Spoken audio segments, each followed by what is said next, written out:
Hello and welcome to the 2023 Indy 300, presented by Formula Velocity. Our third annual running and our first time we're going to be doing the broadcast for the Fast 9. I'm your main commentator, Unku, and I'm joined today by Senna. Hello there, everyone. I have been replacing Apex because he's stuck on a boat. So now you have to hear an ugly Scotsman for the next hour or so. Indeed we do. Fast 9 is similar to our regular qualifying sessions. None of those are broadcasted, but the way it works is all drivers will get 5 laps to set their final time. We're going to be going from slowest to fastest just to keep the action going, and whoever takes the top spot will get pole position for the Indy 300. But that's not the only thing on offer today. The entire front 3 rows of this event are up for grabs today. Anyone is capable of being placed anywhere, and there is no reruns unlike our regular events. Drivers are slowly making their way into the lobby. We should be going very, very soon. First up on our roster is going to be UDP Maria TDR, who is not currently with us in the lobby, however shouldn't be too long before they are. Who do you think is going to be getting pole today, Senna? Well, going by it, considering that Larry was very quick, it could possibly him setting a qualifying time of 36.908 in the original qualifying, but Carbon has shown pace recently, setting what was it? He set this earlier today. He set 36.896, so he could also be in massive contention for pole position on the front row. But considering it's also very, very close between them all, with about less than about 200 splitting the entire field, it could be anyone almost. Indeed, it could be. Maria has made her way into the lobby, so we're going to be getting loaded up and soon underway for our first of 9 runners. Current time that she has on the board is a 37.140, and of course this is our most competitive grid ever so far for this event. Really could swing anyway. So we're just waiting on the game to load up. We'll be over and showing it very shortly. You can probably hear it in the background. I don't have the source actually available currently for me on OBS. Let me fix that quickly. There we go. Welcome on in. We're going to wait for Rosenquist and Azzy to head into Spectate, and then we're going to be going underway for Maria's run. Fast 9 starts now for the first time. It's being broadcasted live alongside the race tomorrow. You don't want to miss it. 7 PM in the UK, 2 PM Eastern Time in the US. All 120 laps will be live. And the pain and suffering of someone crashing as well. Indeed it is. Loading screen shouldn't take us too long to get through. And here we go. Let's bring up what we can with the race info. I'm not one to know much of this. Let's bring up the telemetry. These cars are making 690 horsepower running around the entire circuit, which may not seem like a lot, but they can propel them up to speeds of 240 even without a slipstream, and when you have that you can get upwards of 250 mile an hour. Full throttle the entire way around as well. You don't want to make any mistakes because it is only going to be amplified the whole way around the circuit. Coming around the final corner to start their first run.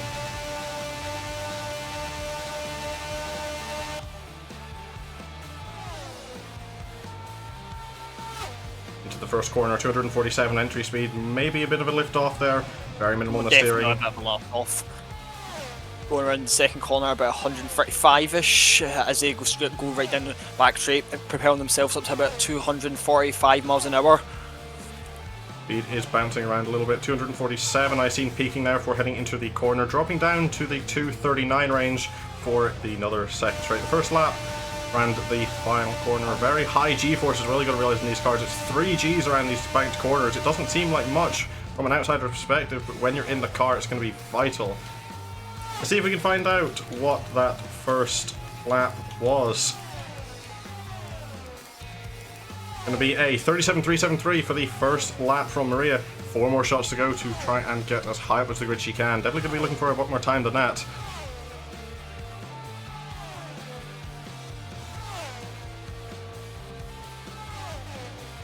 Nicely around the second corner, or third corner, sorry, but G-force is up over 4, nearly 5 G sitting around the final corner. Not the greatest exit speed out of turn 4 I've ever seen, however, coming up to finish a second lap, going to be a 37.322. Bit of an improvement, but not by much. Still got 3 laps to go. Still so much to improve on as they go right down the back straight. Noticing it, they are using a tune by Midland Zeta, an absolute incredible tuner, and probably I'd say the king of ovals in the Forza community. Zeta is indeed a very fast driver, and the ovals also very good at tuning, and a lot of drivers are using the Zeta setups today. I used one last night, and Indeed, I can definitely confirm they are rapid as hell. Of course, the race setup, which is what some of these drivers probably are using today, is more stable, but it isn't as quick. 37.257 for Maria's third attempt. Still about another, just over a tenth if she wants to beat her main qualifying time. I definitely think it's possible for her. I think she definitely has the capabilities to do it. She goes around the third turn and going down into the fourth last corner as she then after barrels down the start-finish straight. We'll now come up to see what she has for this lap here as she goes into her last lap. Is a 37.348, lost about a tenth. Last attempt now for Maria. Not the greatest entry speed into turn 1 either, dropping down to 238 coming out of the corner. Heading through turn 2 as well, you're not going to be as fast through these. It's a shorter straight, you can't build up the speed as much, but it's going to be compromised all the way through the lap. Into the final corner, 248, it's a very high speed coming into turn 3.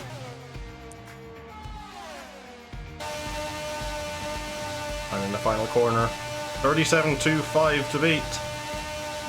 Barreling towards the line, finishing up her final attempt is going to be a 37.223 improvement and the best lap yet. That is going to be the end of Fast 9 for Maria. Not the greatest run for her, but that's the stakes that are here in Fast 9. It is the stakes, it's also the amount of pressure that you're held underneath there, you know. The amount of pressure that you must be put under just to perform, and then afterwards think of the other drivers as well. I mean, she kind of had the unfortunate position of being the first driver, obviously, being the slowest out of the Fast 9 and starting off first, but her performance I think was not too bad. Definitely better than a lot of other drivers, and definitely something that she can definitely go and see what she can do for tomorrow. There's still so much to be at stake, considering there's over 100 odd laps tomorrow. Anything can happen. This is racing. Indeed. So next up on our roster to do qualifying for the Fast 9 is going to be Indy Rosenquist. And another very fast driver, veteran of the FVEC as well, and definitely a lot more experienced in ovals and Indy cars. As I take a quick look at the driver channel, Bucktide, who is coming up about, it's a little later on, setting a 36.8 in a practice. Of course, practice doesn't count for anything here. It's all going to be about your Fast 9 running in qualifying. We do have 2 drivers currently in the loading wheel of doom, so we're going to have to wait for them to get indeed. Let's bring up quickly this time before I forget all of the appropriate data before they get onto their laps.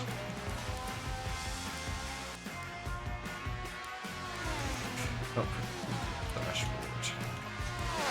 There we go.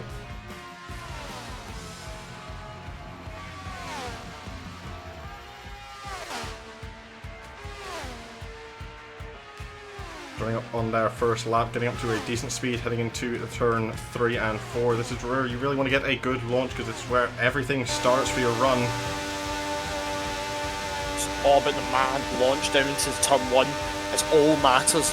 Yeah, if you're going slow down this straight, it basically means your lap's fucked for the rest of it. Indeed, it does. Hitting into the wall on turn 1 as well. Ooh. It's going to be a big detriment and a big loss. That's already 1 lap down the drain pretty much for Rosenquist. Still 4 more to go, but you still got to play it safe. But every single lap counts here in Fast 9. There is no reruns unlike our regular sessions, which, just for some statistics, because of the rerun rule we have here in the FVEC, we had 49 regular qualifying sessions over the week of qualifying. And when you come down here, you better have practiced a lot, otherwise you're not going to have anything against some of these drivers. We're coming across, starting their second lap. So 37.465 for Rosenquist, that's going to be one to forget.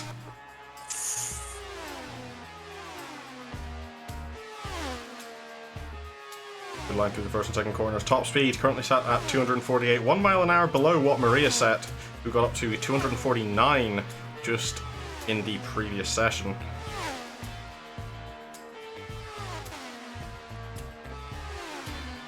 Everything much cleaner line. A little bit high on the final corner, I'd say. You want to get low down, maximise as much speed and minimise the amount of running you're doing. First through flying lap coming across the line, going to be a 37.176.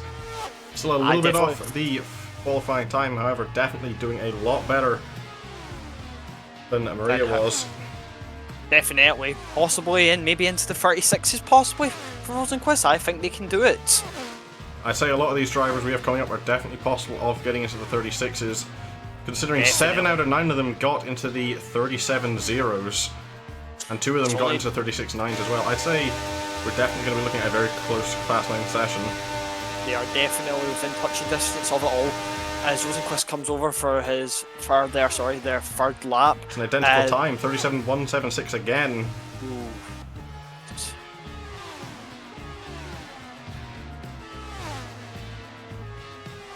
Heading over to the chat, I'm pretty sure that's going to be D765 there. Rosen is Swedish. Nope, that is just the flag they are running under in-game. I'm pretty sure Rosen themselves is from the UK. Yes, they are from the UK, yes. We consult our spotter's guide in the... Yes, they are. They are just using it as they are fans of Field Rosenquist, which makes complete sense. And that Field Rosenquist is a real-life Swedish driver. A bit slower this time, 37.202 for Rosenquist. Going to be on their final attempt. Going to have to pull a little bit more out of the bag if they want to get anything, but they are confirmed to not be last as it stands. See as they come down the back straight. No change on there. Probably maxing out at possibly 247, 248 as they go to the third corner.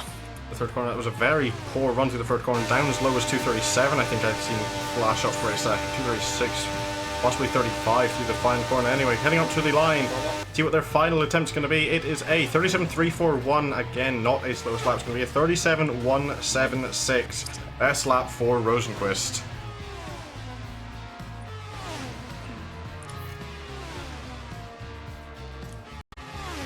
Going to be moving over to our next driver very shortly. But in, there we go. Welcome on back in. Let's get everything set up again.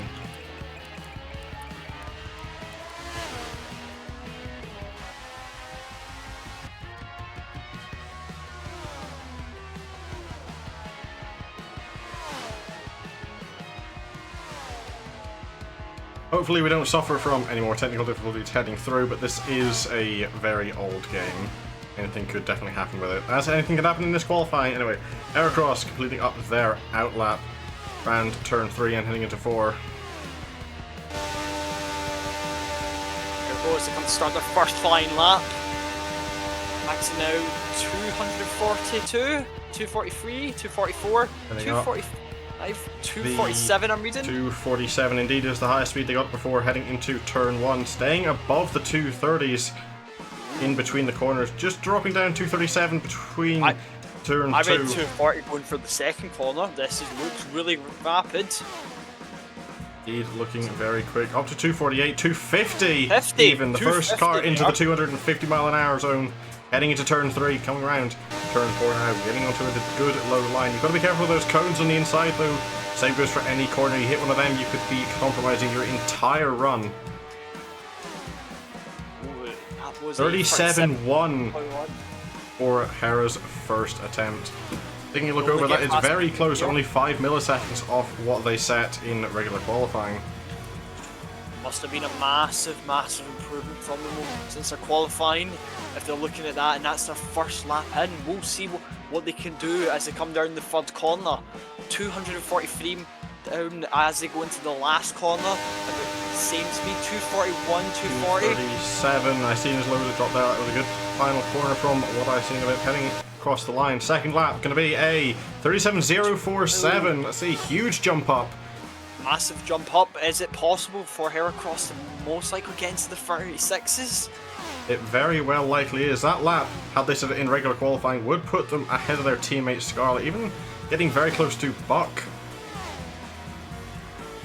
Buck Shootout, obviously, our former last year's champion. Nearly saying former. I will not say that just in case anything does happen tomorrow. Indeed we do. Defending race winner for the biggest event in the FVEC, however. Anything can happen this year, a couple of different format changes, and it's going to be a 37.078 for lap 3.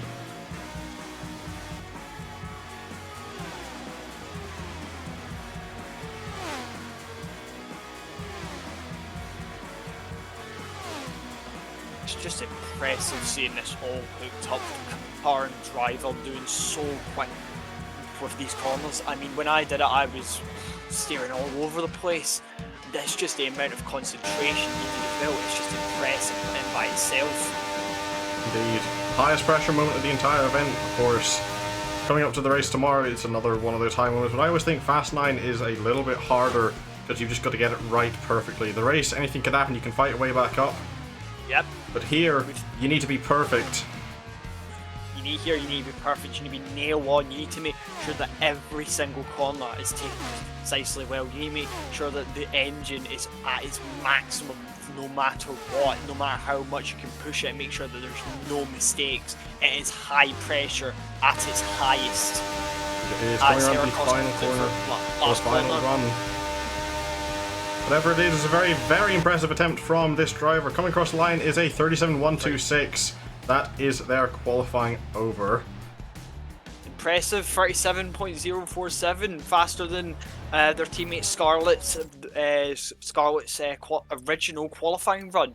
Obviously Scarlett still has to go through, but that is nonetheless a very impressive showing from Heracross. Indeed it is, and speaking of Scarlett, she's going to be up next for Fast 9 qualifying. It can just even be as simple as just feeling right, and that can do so much, especially in this game. As Scarlett starts their run of their first outlap of the circuit, going for the second corner now. It is a very low and aggressive line on the outlap. Something that may be of an interest to some of these drivers, they might dabble with clearing some of the cones away on the lower lines of the circuit.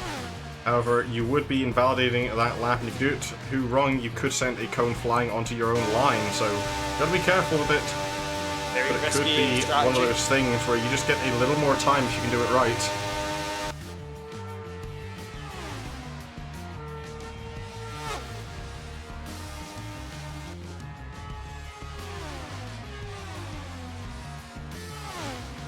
Very high line through turn 1 from what I've seen, better into turn 2. Now heading down the straight, 248 miles an hour it was into the first corner.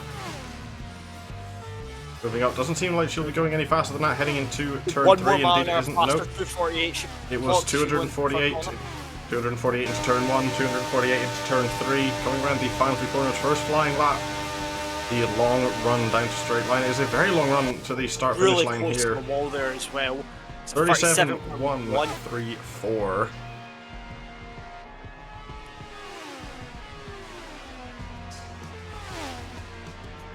It's a very extremely low line through turn 2. Possibly might even be dabbling with invalidating there if you're not careful. She is really risking it. She really wants to improve that lap time from yesterday, or from a few days ago from our last qualifying session. She really wants more, she really wants better. As she comes around the last turn, down the final straights, we'll see what she'll set in about less than 2 or 3 seconds. She sets line a 112. About 200 of an improvement. I think it might be dirtied. It's not coming up. No, it came up for me. It was a 37.112 off my end, so it was a valid lap. Got very close to running out of track limits, though. Of course, the lower you can go here, the faster your lap tends to be. But of course, you're straddling that very fine line. You need to be smooth as well. Yep. Tap steering is only going to take speed away, but being smooth is another entire difficult thing in of itself. Circuit racing and oval racing in this game is two different monsters entirely. Third lap coming across the line, 1,000th of a second faster. 37.111. She's really pushing to try and beat Heracross. She really wants to start in front of her teammates, but it can all just be down to just them being better on the day. It can happen to anyone. This is, at the end of the day, for high pressure situations. Some people are good at them, some people just crack under pressure. We'll see what happens if she comes around the last turn. The very low run down through the final corner. Getting very close to the wall, having to adjust a little bit to avoid making contact. That's going to be hemorrhaging time down indeed. 37.157. That little adjust at the end was not what you wanted. Definitely not. Landing very low again through turn 2. She really likes taking that low line, but that also might be her Achilles heel. It might be the one thing that's just stopping her from getting those little bit more attempts and fast to make that lap just a little bit faster. She comes in the last turn, down the straight. Last turn of the last event, not Really having to adjust this wall. time. Very close to the wall, but of course you can maximize your run. It's a 37.198. And that is it over for her. It's like 37.111. Definitely not what she's going to want to see. That is about 0.06 of a second off of her qualifying time. 0.05, sorry. That's what happens in qualifying. You can be faster, as shown. You can be faster in practice sessions. You can be faster in the qualifying sessions leading up. But when it comes to the Fast 9, anything can happen. And that's just showing it there. As I've accidentally loaded back into the lobby and I'm seeing a car underneath the world. This is a interesting perspective. Scarlett finished her last lap. It was. You can see the fantastic stability of our platform, Forza Motorsport 7, loading a car in under the world. Up next, though, after Scarlett, is going to be the defending race winner of LS Bucktide. Here we go, the defending Lightspeed driver sets out, as I have lost everything I need to get up on the screen again. There we go.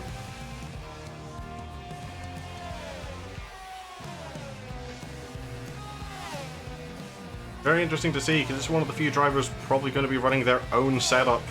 Even if it might have a Zeta base, it's still going to be a different setup to the majority of drivers are running here.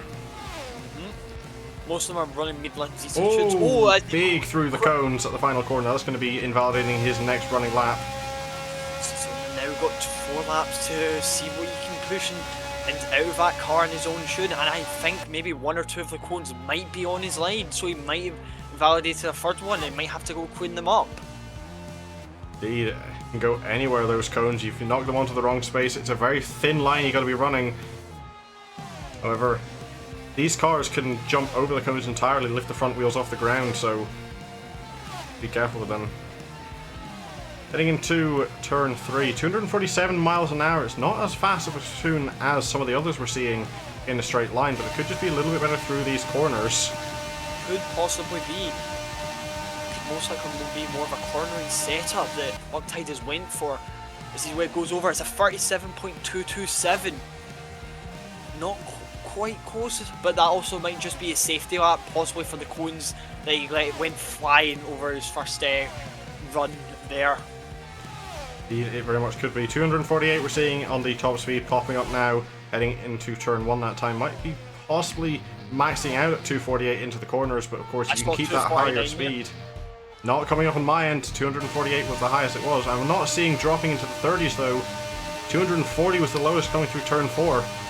But it's definitely a more cornering focused tune. Of course, there's a lot of time to make. There's 36.8.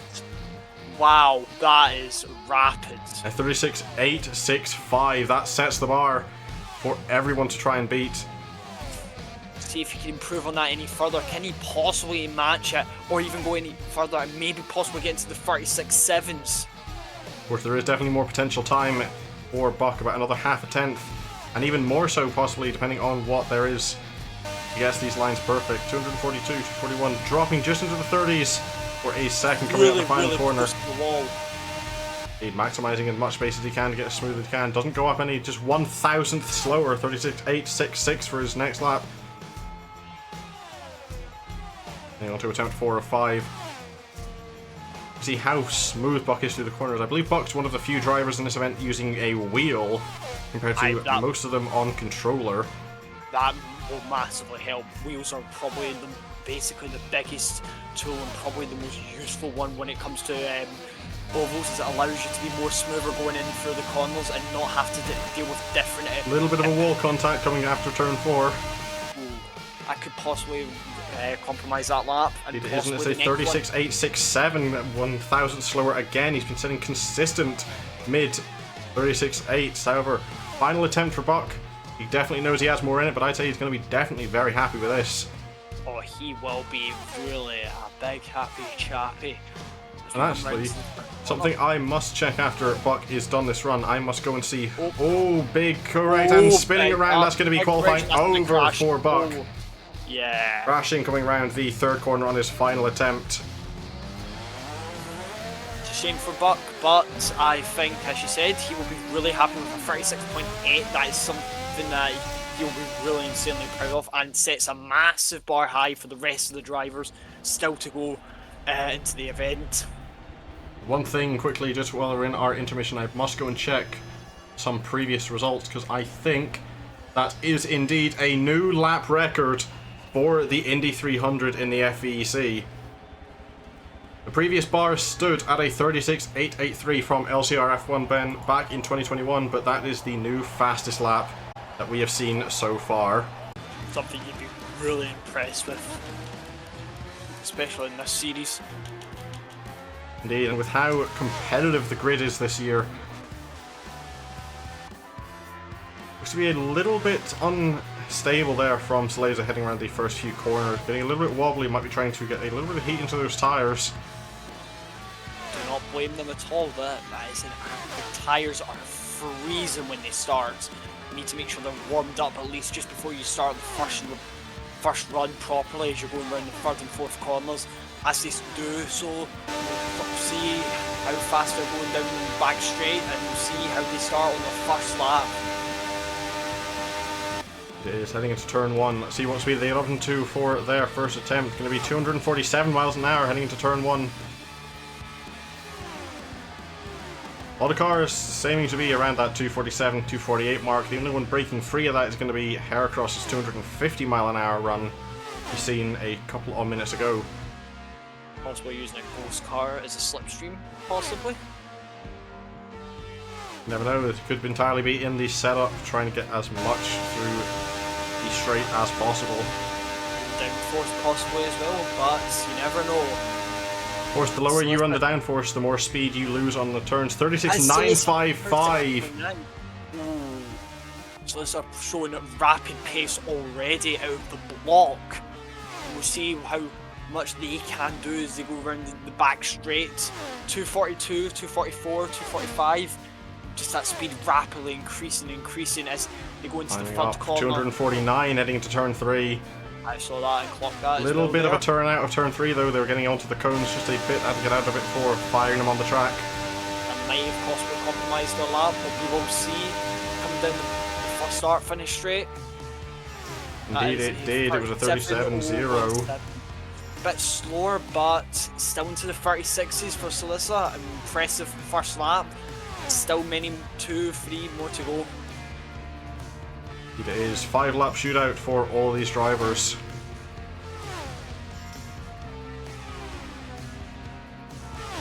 $149 again heading to turn 3. Very high line on the entry into turn 4. Possibly looking for more speed down the back straight. See how that goes out for them. Definitely have to see where it comes. Heading across the line at 36.910. Another new fastest attempt from them. It could possibly be going into the 8s because that's getting very close on Larry's attempt for qualifying. Just touching the 8s now. It's an absolute possibility. We'll see how Salisa does in these last 2 laps for them. The grid is heating up very, very quickly.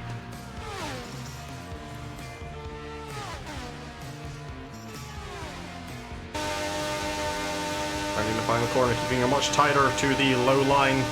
Minimizing the amount of distance they have to drive. Coming across the line, their second to final attempt. Going to be a 36.961. Not faster, but here they go for their final attempt. A little bit slower, a bit unstable in the first turn, but I think this setup looks like it's very unstable. Possibly to try and get as much performance as they can out of the car, whilst also pushing it to its maximum limit. Indeed, the harder a car is to drive, most times will be faster, but indeed they're losing it. heading into the corner of the rear end, just dropping it, and that is going to be qualifying over 36.910. I definitely think they could have hit 8.8 had they kept it going for that final lap.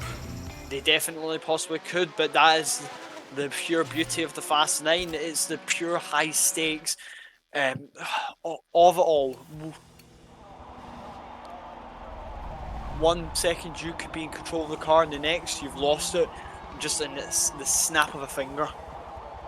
Indeed, it is, but that is a very impressive time. They're going to be very impressed by that. Looking at their previous time, that is over a 1/10 of a second quicker than what they managed to set during the week of qualifying. Up next, though, is one of our F1 drivers who have been with us a long time, going to be FT Azzy. Up next. Previous driver, very successful on the F1 side, as well as the Summer Series champion very recently back at the Canadian Grand Prix only a couple of weeks ago.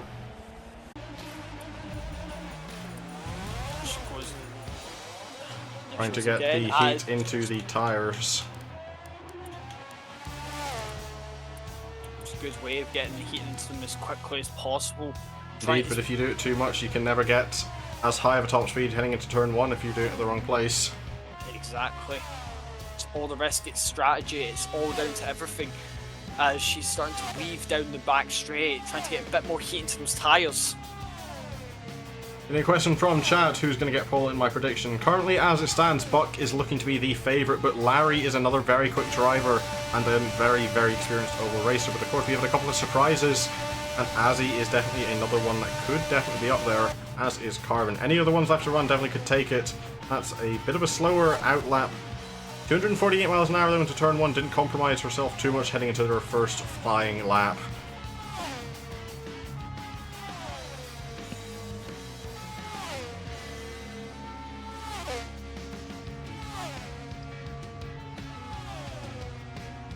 The 249 clock there just before going into turn 3 there. Indeed. She goes down into the Looks last possibly like a little bit of a wall hit in between turn 3 and 4, getting very wide up to the wall. Might have compromised her lap time for this Just run, gonna have to wait and possibly. see. Coming up to the line now, setting the first flying lap, 37.126. Definitely did cause a little bit of a slowdown. A little bit of a disturbance there, but still 4 more laps to go. Hopefully no more black screens. Although saying that, I've probably just cussed her. I do apologise if that is the case. Considering what we've seen last time out, we were talking about spins, and a spin did occur, it's definitely very easy to cause a curse of the commentator. Exactly. Much better run through turns 3 and 4 this time. Not getting as close to the wall, definitely keeping out of it. And very close, but staying out of the wall for the final corner, up to the line for the second flying lap, going to be a 37.050.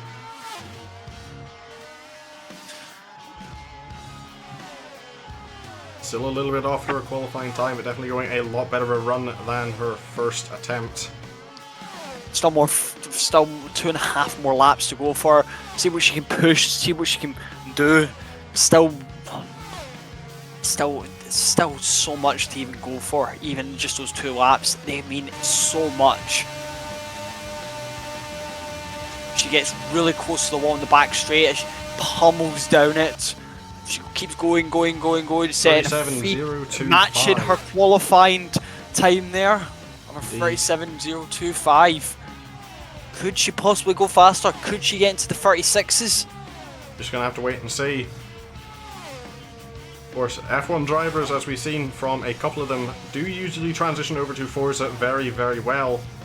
Really well, usually.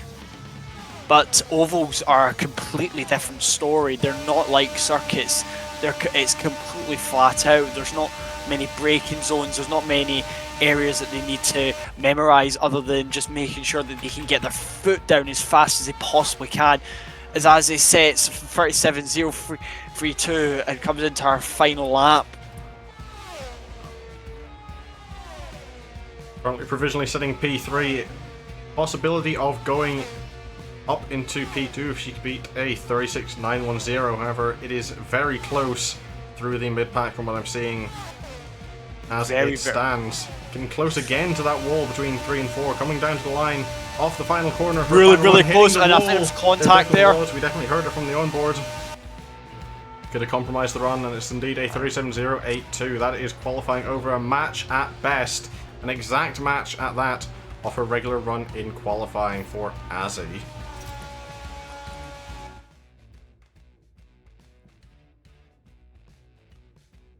Two more drivers left to run for Fast 9. Next up is Carbon, another very, very fast driver, another F1 driver, and another person who has transitioned really well from Formula 1 to Forza and incredibly quick. One thing to But note though about Carbon, he did actually start on Forza, and he is a very quick driver in his own right. I believe he's got a couple of championships, if I'm not mistaken. he does have a couple of championships under his belt. Most recently, I'm pretty sure the Formula E Forza Championship he had under his belt. Maybe not, as they're running something I think it looks like it's inspired by the McLaren Golf livery of 2021. Indeed it is. Tends to be a pretty common livery for the Latifi team cars, is this golf-inspired scheme. Also going to be quite similar to another livery we have on the grid of ATJ Racing. Yep. However, these cars do have their distinctions, and you can definitely see from the Spotters Guide as well. Speaking of Spotters Guide, we'll be publicly posting it to everybody tomorrow, just ahead of the broadcast of the race. So don't worry if you don't know what everyone's schemes look like, you will definitely be made aware before the race. Anyway, coming down over the line into the first corner, 247 is the top speed Carbon gets up to for the first corner. Absolute rapid first turn there.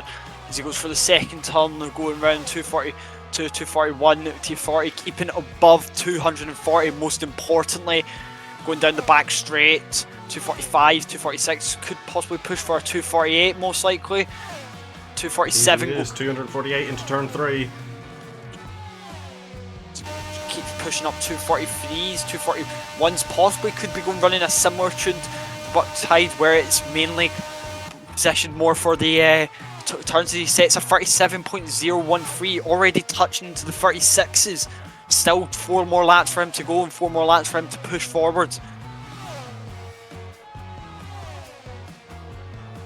Very high exit off of turn 2. Looked to keep it out of the wall, but may have gotten just a little too close for comfort. Any minor mistake gets amplified the entire way through. It's still at 248. Doesn't say any 249 on my end. I topped out 249 on my end there. It says 249 my top speed there. As he goes down, gets really close to the wall. Gets out of it though, coming over the line. Next lap, 36.898. It's already nearly close to what he said in the practice sessions. Could he possibly go faster? Could he possibly find another 100th or so? Could he possibly set himself to go much quicker? He's got to find just a bit more time if he wants to take provisional pole position. As it stands, he is on the front row and he's not going to be getting knocked off of it. It is impossible for himself or Buck to get knocked off the front row as it stands. So he'll be really happy with the front row start, but he will be absolutely eager to get a pole at least. Of course, pole position gets you the better line into turn 1. You don't want to be in the middle under any circumstances though. It is a horrifying place to be, and Buck is going to be possibly panicking the most, because if Carbon doesn't beat him and Larry does, Buck's going to be in the middle, and he says himself that's not where you want to be off a start. It's definitely not. It just completely compromises you going into turn 1.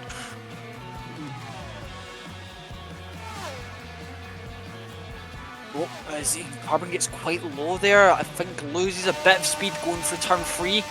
Possibly down to 238. I think I even seen a flash of 237 through the final corner. Micro adjustment might have just thrown off a little bit and coming across the line to say 37.08, so it definitely did compromise his run a little bit. It goes down 245 for the first turn, keeping that going as fast as he possibly can, about 242, 241. Can he keep it going? Oh, he's into the wall, he definitely hit the wall. He can't compromise that lap most likely. Don't think he'll go any further. He's not going to be able to, and if he hit it very hard, he'll of course have dirtied the lap, and that's it. Going to be down the drain for Carbon. Yep. See what he sets for this lap. Possibly he's still pushing. He thinks he can possibly get more of it, but I highly doubt he will if he's already contacting the wall coming out of turn 2. And he just no, he went into a 36. 36.934. Still not his fastest lap, but faster than his other 2 attempts. It's a very impressive lap, especially for hitting the wall as hard as it looked like he did. So far, it's looking at Carbon will be starting second, though. Definitely not the position he wants to be in as of right now. And it all comes down to Larry. See if Larry can beat Bucktide and possibly move Bucktide into that middle position, or will Carbon still be there? Or anything can happen. It is one final driver left to come up on our Fast 9 shootout. Going to be Larry B, the G. Having a look at what his time was in the week of qualifying, it's a 36.908 to beat, to improve, and it's a 36.865 if he wants to take pole position. If Forza would like to load, please, that would be lovely. Would be very good, and there indeed it has. We're into the session for the final runner of Fast 9.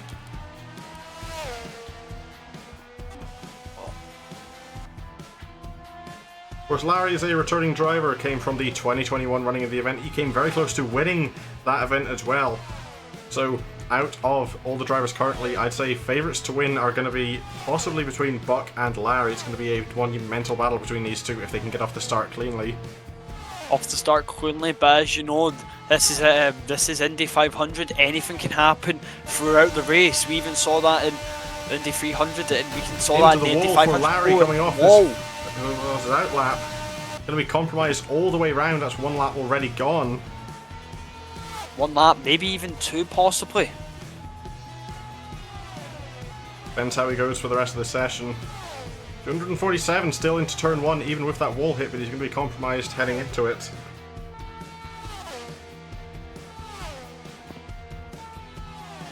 .248 clock there, going into turn 3. Indeed. Very high line coming through turn 3. Again, high on entry, but cutting it down lower into 4. Again, really into the wall, ever so slight contact. Could possibly go for a really, really risky line, but still 37.003. Not where he wants to be, though. He wants to go faster. He knows he can go faster. He knows he can push that into the 36s, possibly fight with Bucktide and Carbon. He wants to be on that front row. He wants to be there. He does. 248 again, coming into turn 3, not going up any faster. Very close to the wall again, coming through 3 and 4. And Keats out of the wall this time, heading through turn 4, coming up to the line. Going to be his best lap yet, I would definitely hazard a guess at saying, and it's not actually, it's only a 37.032. Oof, this could be interesting as he goes into his third lap. Stakes are running high for Larry here. Into the wall hard again. Oh. That's going to be even worse, because that's going to be this lap and next gone. He's only going to have one more flying lap attempt. One lap shootout. The pressure must be on for him. Indeed, it definitely will be. We're about 15 minutes behind with those lobby issues that we did encounter. And of course, seeing everyone go faster, knowing that your times have been beaten quite thoroughly, even in some cases.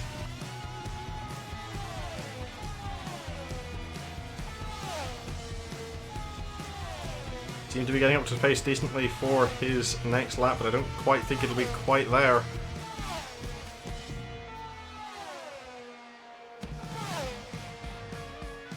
Three and 4 is going to be vital. His exit got extremely close again.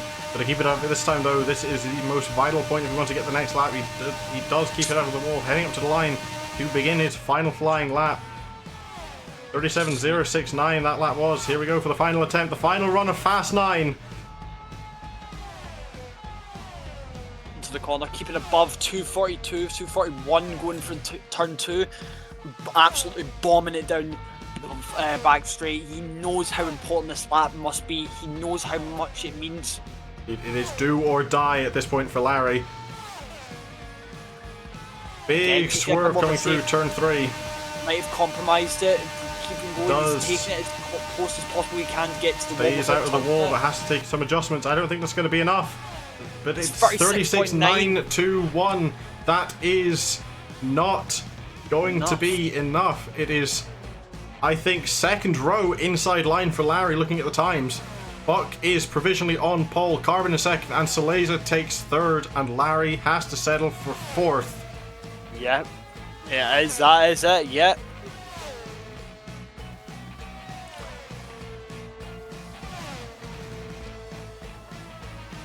Indeed, detonating the cones, hitting into the wall, knowing he's not just done enough for any meaningful result there. We'll move over to our qualifying interview screen, see if anyone wants to jump into the queue and have a talk with us about how they ran.